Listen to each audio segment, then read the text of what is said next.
কোরআনুল কারীমের মধ্যে আছে? নাই।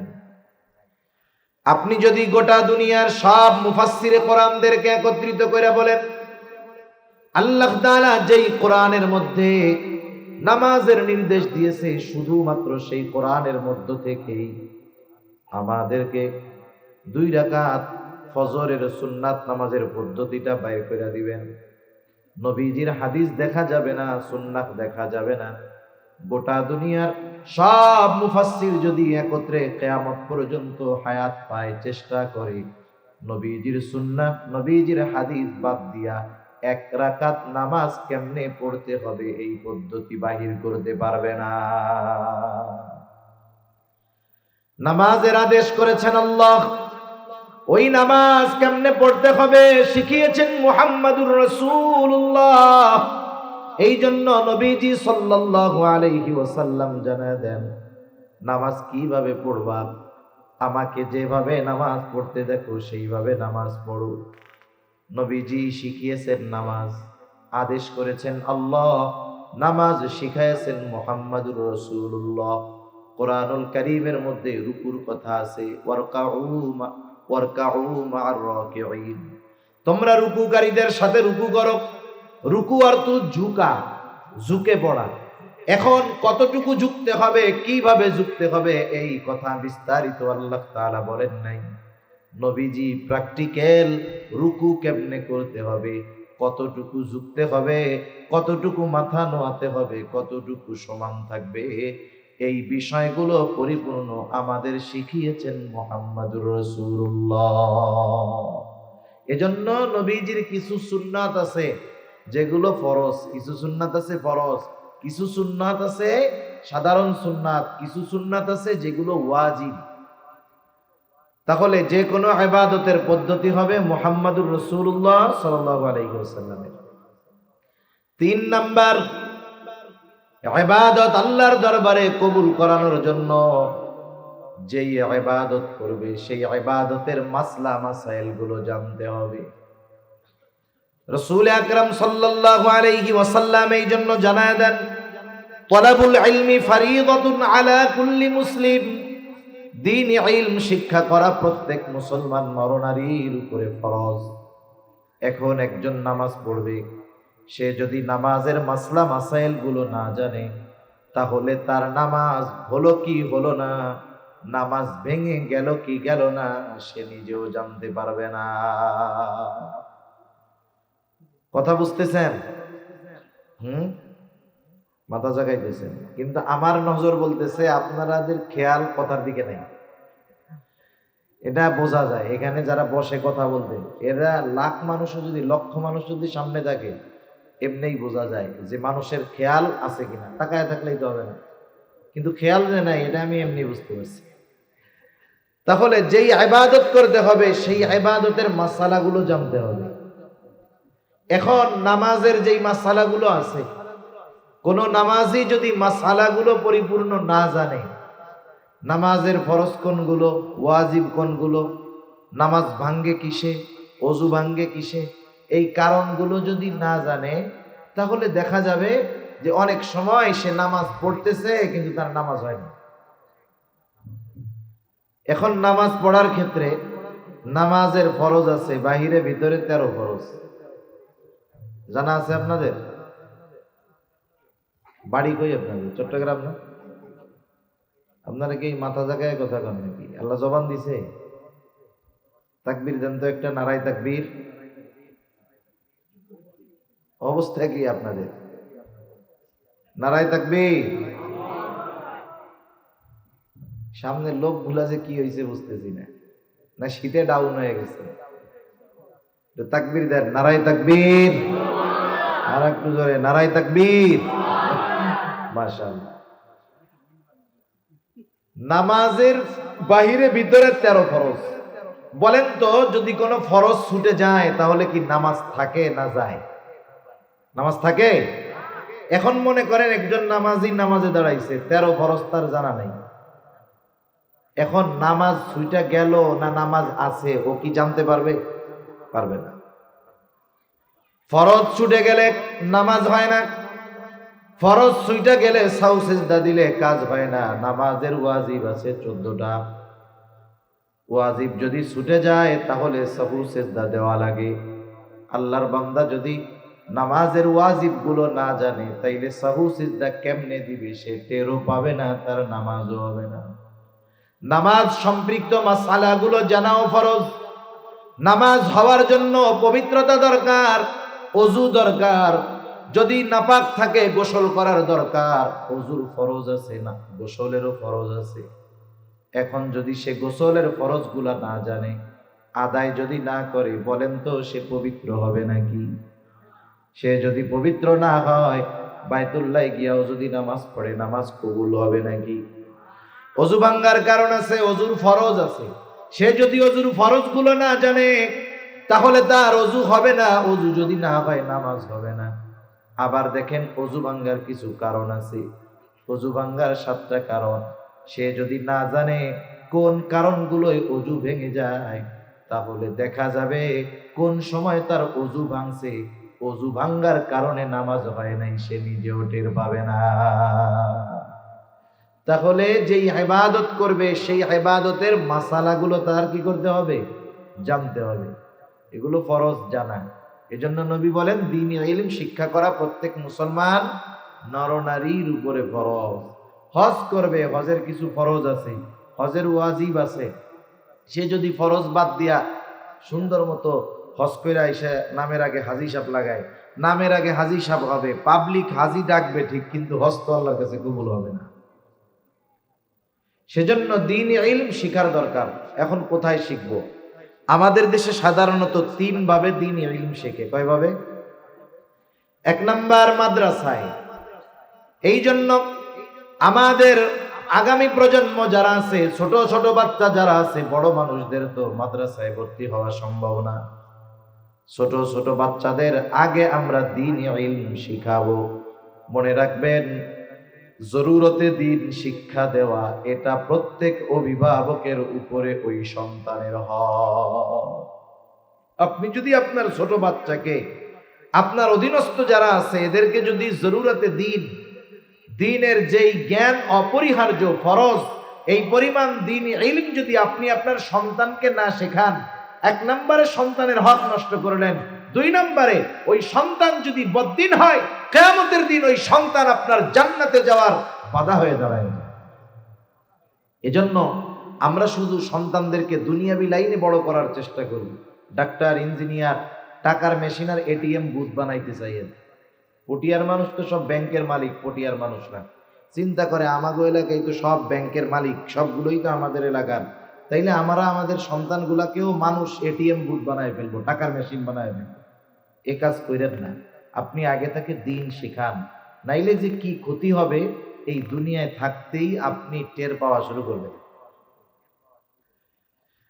সেজন্য আমরা আমাদের আগামী প্রজন্ম যারা আছে, ছোট বাচ্চা, এদেরকে মাদ্রাসায় দিব। জরুরতে দ্বীন শেখার পরে, নুরানি মাদ্রাসায় 3, 4, 5 পড়ার পরে, এরপরে যদি মনে হয় যে না আলেম বানাবেন, বানান। এরপরে যদি মনে হয় না এখন তো সে দ্বীন সম্পর্কে জানে, আমি মরলে আমার জানাজাটা পড়াইতে পারবে, ইমামতি করতে পারবে, শরীয়তের হারাম হালাল বেঁচে চলতে পারবে, এবার আপনি তাকে জেনারেল লাইনে দেন। ও দুনিয়াবি লাইনে বড় শিক্ষিত হবে, ডাক্তার হবে, ইঞ্জিনিয়ার হবে, তবে সে ডাকাত হবে না। ঠিক কিনা বলেন? ইঞ্জিনিয়ার হইয়া রডের বদলে বাঁশ দিবে না, আর ডাক্তার হয়ে ওই কসাইদের মতো ছোট্ট একটা বাচ্চা খাতনা করাবে, একেও অ্যানেস্থেসিয়া দিয়া এরা মেরে ফেলছে। এরকম ডাকাত হবে না, কারণ তার মধ্যে দ্বীনের বুঝ আছে। আরবিতে একটা প্রবাদ আছে, কুল্লু শাইইন ইয়ারজিউ ইলা আসলিহি, প্রত্যেকটা জিনিস তার মূলের দিকে ফিরে আসে। দেখেন না, একটা মানুষ যখন শিশুকালে ছোট থাকে একেবারে, সে নিজে কিছু বলতে পারে না, নিজে খাইতে পারে না, বাথরুমে গিয়ে বাথরুম করতে পারে না, নিজে গোসল করতে পারে না। দেখেন একটা সময় যখন সে আস্তে আস্তে বার্ধক্যে উপনীত হয়, ওই শিশুকালের অবস্থা তার আবার ফিরে আসে, বিছানায় প্রস্রাব পায়খানা করে, সে নিজে খাইতে পারে না, খাওয়ায়া দিতে হয়। দেখেন এমন জিনিসটা হলো, ওই বাচ্চাকে যখন দ্বীন শিখাবেন, ও যেখানেই যাক না কেন, যত পাপাচারের মধ্যে যাক না কেন, আশা করা যায় ভিত্তিমূলক দ্বীনি শিক্ষা হওয়ার কারণে ওই বাচ্চা এক সময় দ্বীনের দিকেই ফিরে আসবে ইনশাআল্লাহ। সেজন্য 1 নাম্বার হলো দিন শিক্ষার জায়গা হলো মাদ্রাসা, 2 নাম্বার হক্কানি পীর মাশায়েখের খানকা, এটাও একটা সময় দিন শিক্ষার একটা জায়গা ছিল। 3 নাম্বার হলো দাওয়াত ও তাবলীগ।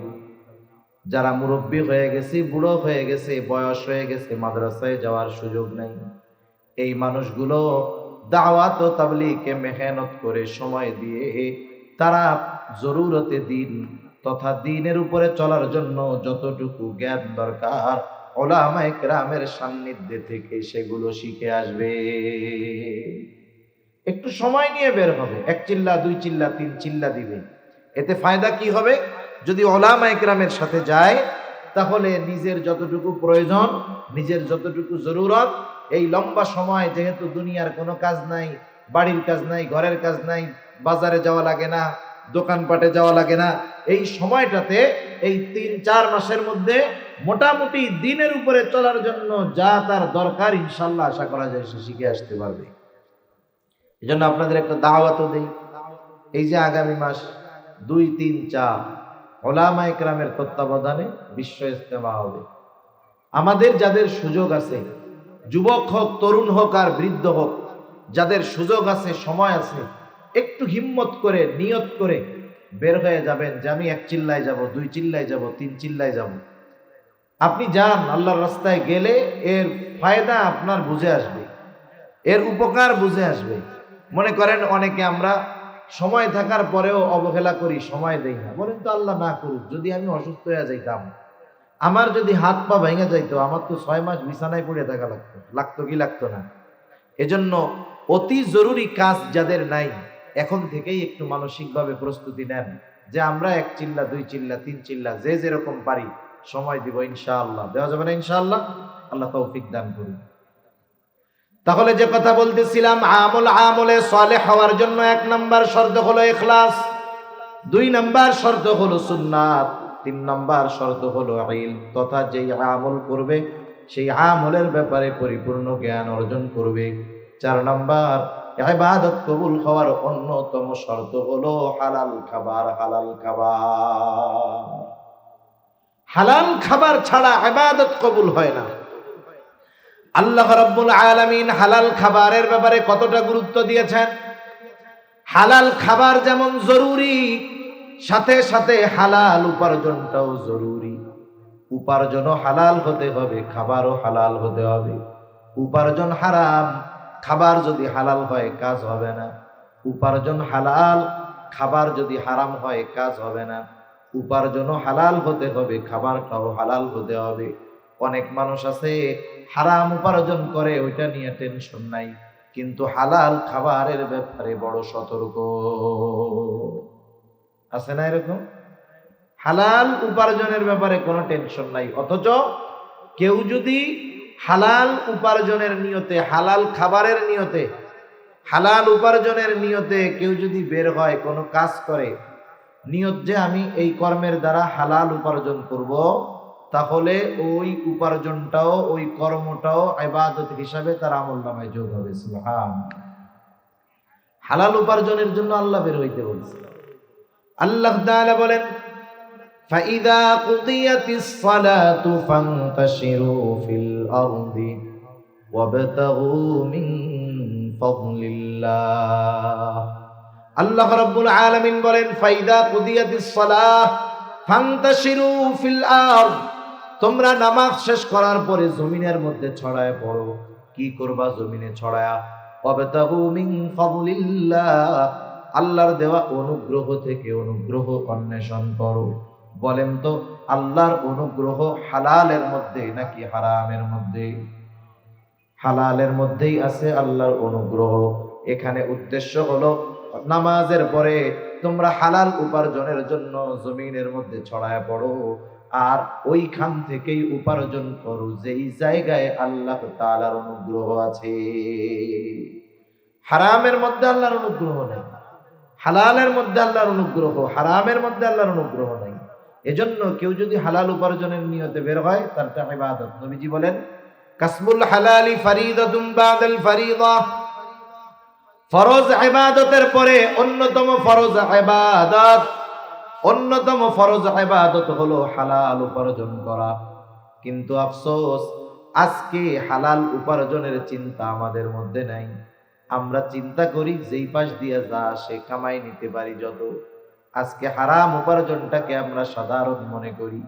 অনেকে যাদের সুযোগ আছে ঘুষ খাওয়ার সুযোগ, মাথায় টুপি মুখে দাড়ি নামাজ পড়া হিসাবে ঘুষ খায়, আবার ঘুষ রে নাম বদলায়া খায়, আছে না নাই? ঘুষের কত নাম আছে জানেন? ঘুষের এক নাম হলো স্পিড মানি, মানে যেই টাকা দিলে কাম তাড়াতাড়ি হয়। ঘুষের আর এক নাম হলো চা খাওয়ার পয়সা।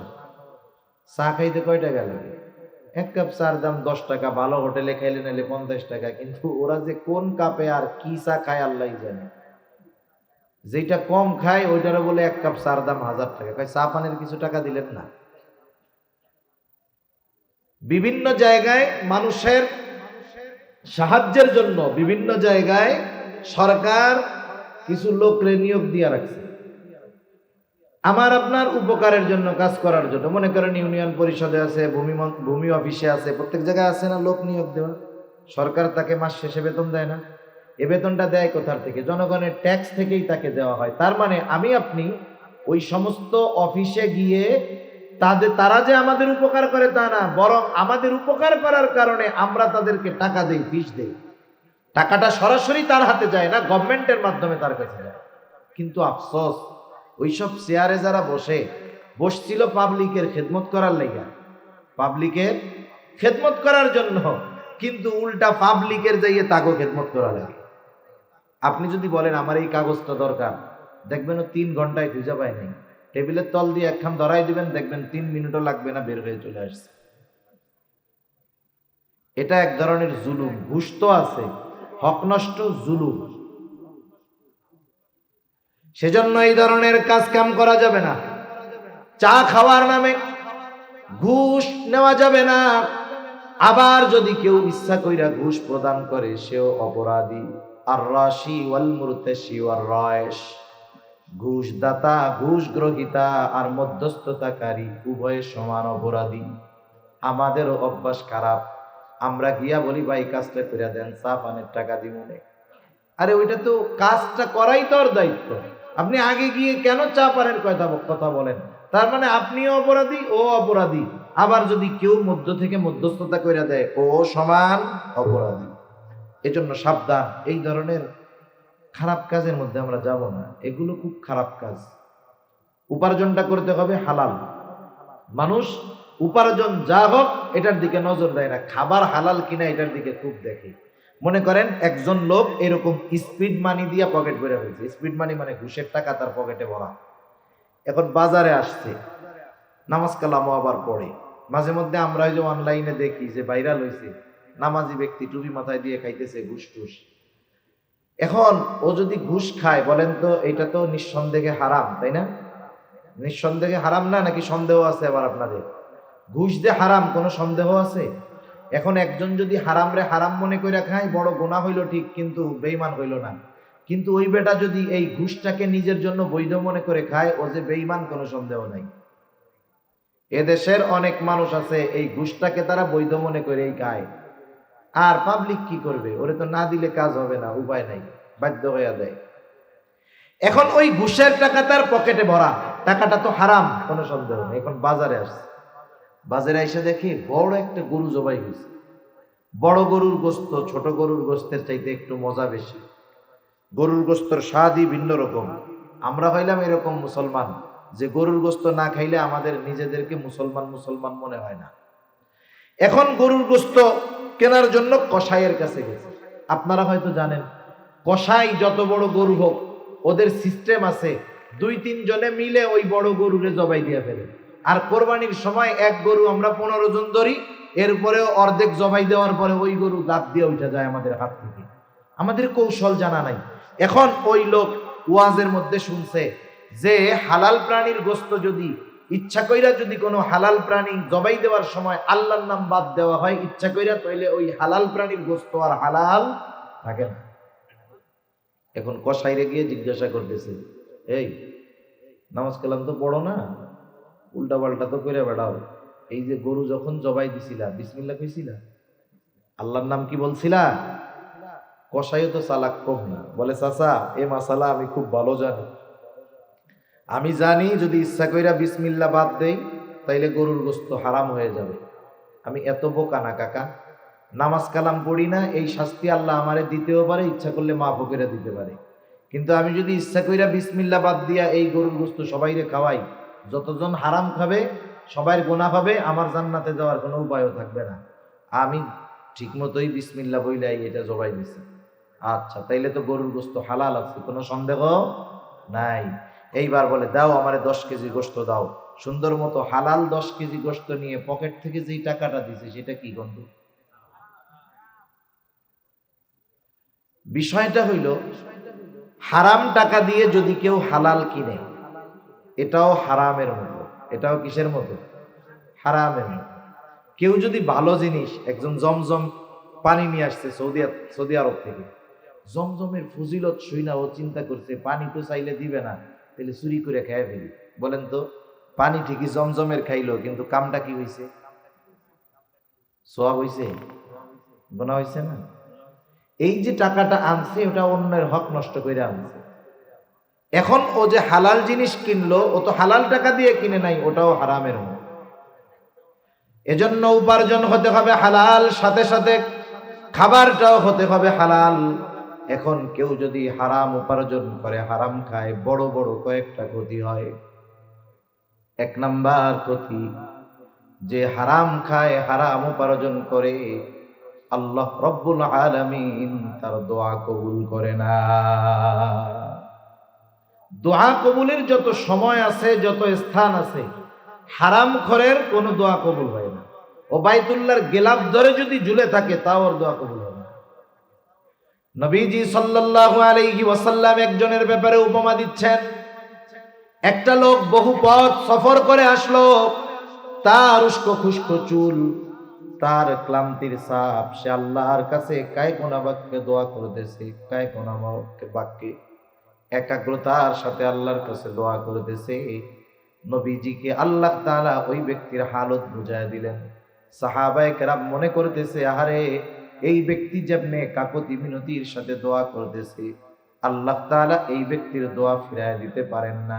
নবী বললেন, ওই ব্যক্তির দোয়া কেমনে কবুল হবে? যার দেহটা হারাম খাবার দিয়ে গঠিত, যার গায়ের পোশাকটা হারাম টাকায় কেনা, এর দোয়া আল্লাহ কেমনে কবুল করবে? তাহলে যে হারাম খায়, হারাম উপার্জন করে, 1 নাম্বার ক্ষতি, তার দোয়া কবুল হয় না। মানুষের টাকা মেরে হজ করলেও হজ কবুল হয় না, দোয়া কবুলের স্থানগুলোয় গেলেও দোয়া কবুল হয় না। 2 নাম্বার ক্ষতি, নবীজি বলেন, লা ইয়াদখুলুল জান্নাতা জাসাদুন গুদিয়া বিল হারাম, হারাম বক্ষণকারীর শরীর জান্নাতে প্রবেশ করবে না। একটু খেয়াল করেন, হারামের 1 নাম্বার ক্ষতি, দোয়া কবুল হয় না। 2 নাম্বার ক্ষতি, জান্নাতে যাওয়া যাবে না। 3 নাম্বার ক্ষতি, যে হারাম খায় আল্লাহ তাআলা তার ইবাদত কবুল করে না। আল্লাহ তাআলা কোরআনুল কারীমের মধ্যে বলেন, ইয়া আইয়ুহার রাসূলু কুলু মিনাত তাইয়্যিবাতি ওয়া'মালু সলিহা। আল্লাহ তাআলা বলেন, সব রাসূলগণের উপরে আল্লাহ তাআলার নির্দেশ, ও রাসূলগণ, কুলু মিনাত তাইয়্যিবাত, আপনারা পবিত্র খান তথা হালাল খান। এরপরে আল্লাহ তাআলা বলেন, ওয়া'মালু সলিহা, আর আমলে সলিহ করেন। বুজুর্গানে দ্বীন উলামায়ে কেরাম বলেন, এর দ্বারা এই বিষয়টা স্পষ্ট হয়ে যায়, যার খাবার পবিত্র নয় তথা যার খাবার হালাল নয়, তার আমল কখনো আল্লাহর দরবারে কবুল হবে না। 4 নাম্বার ক্ষতি, কেউ যদি হারাম রে হালাল মনে করে, সে জান্নাতে তো যাবেই না, বরং সে বেঈমান হবে। কেউ যদি সুদের টাকারে হালাল মনে করে, ঈমান থাকবে না যাবে? আমাদের দেশে কত মানুষ আছে কষ্ট করে উপার্জন করে, লাস্টে শেষ বয়সে এসে হারাম খায়া খায়া মরে। একজন লোক মনে করেন সে চাকরিকালীন সময় ইবাদত বন্দেগী করার টাইম পায় না, ঘুষ টুসও খায় না, যতটুকু তার বেতন ততটুকু দিয়ে কষ্টে মষ্টে সংসার পরিচালনা করে। এইবার ওই লোকটার চাকরিকালীন সময় শেষ, চাকরিকালীন সময় শেষ, এখন সে মসজিদ থেকে আর বাহিরই হয় না। আগে মসজিদে ঢুকতে পারতো না, এখন মসজিদ থেকে কি হয় না, বাহির হয় না। এখন একজন তারে জিজ্ঞাসা করতেছে, কি ব্যাপার চাচা, আগে তো নামাজ কালাম পড়তেন না, এখন তো দেখি মসজিদ থেকে বাইরে হন না। তাই আগে তো উপার্জনের টেনশনে পরিবার চালাবো কেমনে এই চিন্তায় নামাজ পড়ার টাইম পাইতাম না। তা কি বলেন, আগে তো চাকরি ছিল, এখন তো চাকরি নাই। বলে আলহামদুলিল্লাহ আগের চেয়ে আরো ভালো আছে। কেমনে ভালো আছে? বলেন চাকরি শেষ হয়েছে, ৮০ লাখ টাকা পাইছি। কত পাইছি? ৮০ লাখ টাকা পাইছি। এই ৮০ লক্ষ টাকা একসাথে ব্যাংকের মধ্যে ফিক্সড ডিপোজিট করে জমায় রাখছি। এখন মাসে মাসে ৫০,০০০-এর উপরে ওই জায়গা থেকে পাই, আলহামদুলিল্লাহ ভালো চলতেছে। এখন কোন তো এই যে ফিক্সড ডিপোজিটে রাইখা মাসে মাসে যে টাকায় ডিম পাড়ে আর খায়, এই টাকা হালাল না হারাম? সুস্পষ্ট সুদের টাকা, খাইতেছে সুদের টাকা, বলতেছে আলহামদুলিল্লাহ। কেউ মনে করেন মদ খাবে, মদ খাওয়া হারাম। কেউ যদি মদ খায় সে বেঈমান হবে না, কিন্তু বড় এক গুনাহ করলো।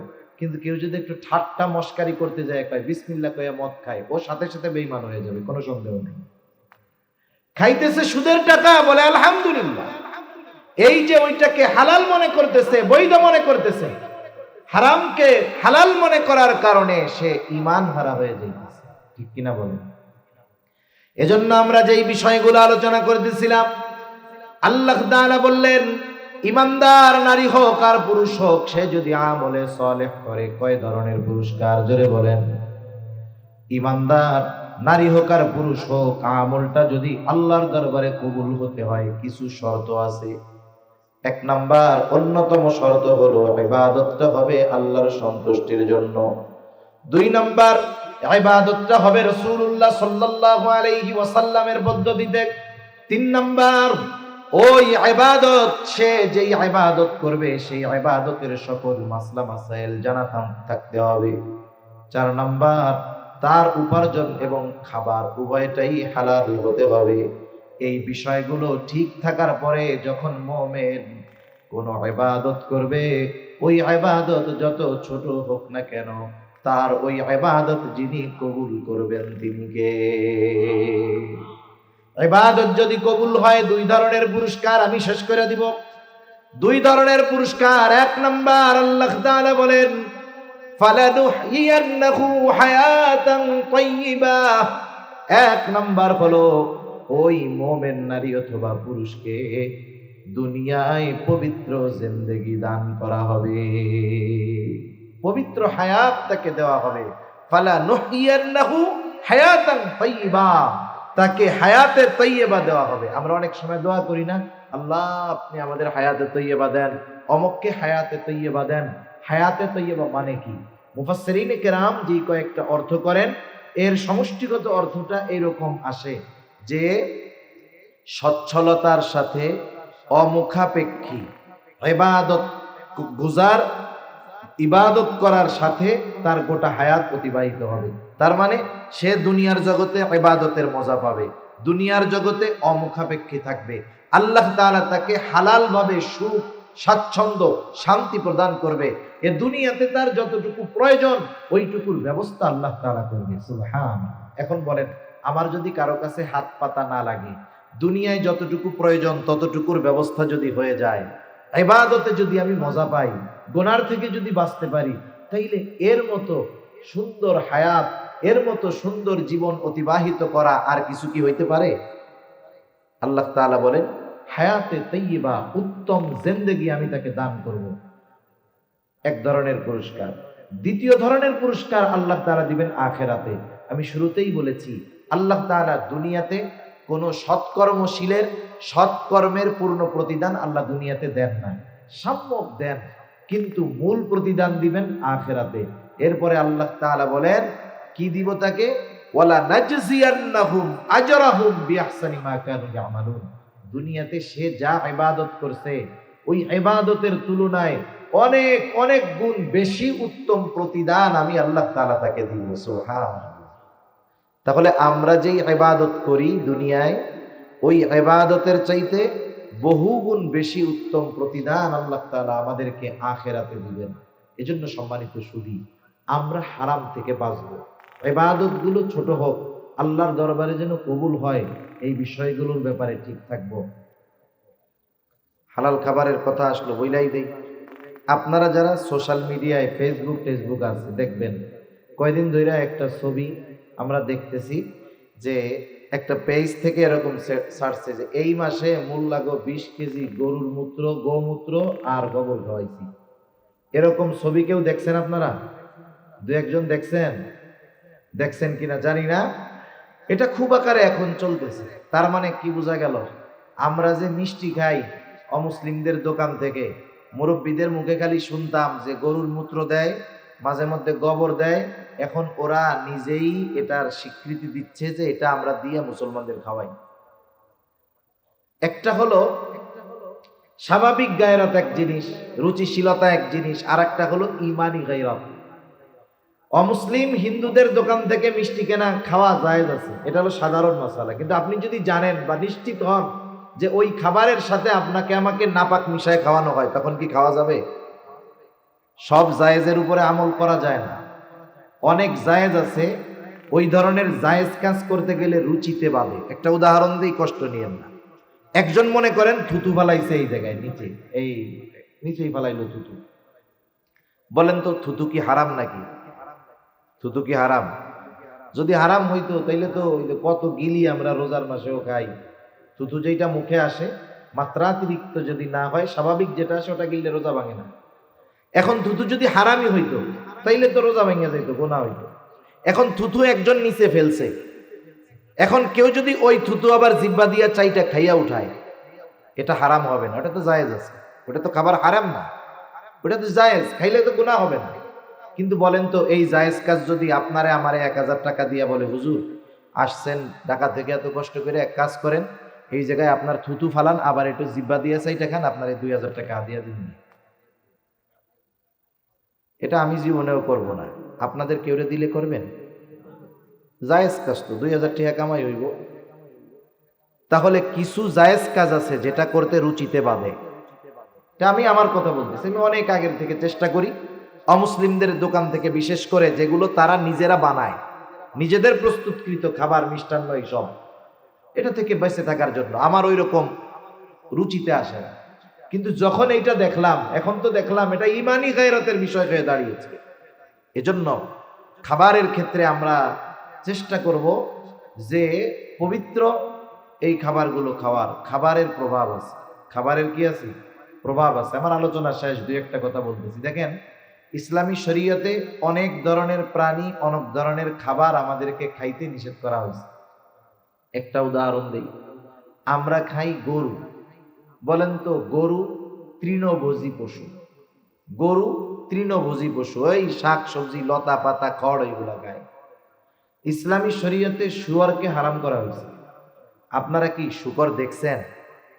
শুকর খুব ভালো জায়গা থাকে না? ও খায় কি দেখছেন? কি করে? ও যেই জায়গা দিয়ে যায় 3 কিলোমিটার ধরে কি গন্ধ, অবস্থাটা ও নোংরা থাকে, অপরিষ্কার থাকে, অপরিচ্ছন্ন থাকে। এটা হলো স্বাভাবিক যুক্তির কথা। এই যে এই ধরনের প্রাণীগুলো, ওরা যা খায়, ওরা যেভাবে চলে, ওইগুলো খাওয়া মানুষের রুচিতেই এমনি মানা করে, ধুর ওগুলো কি খাওয়া যায় নাকি, কি অবস্থা।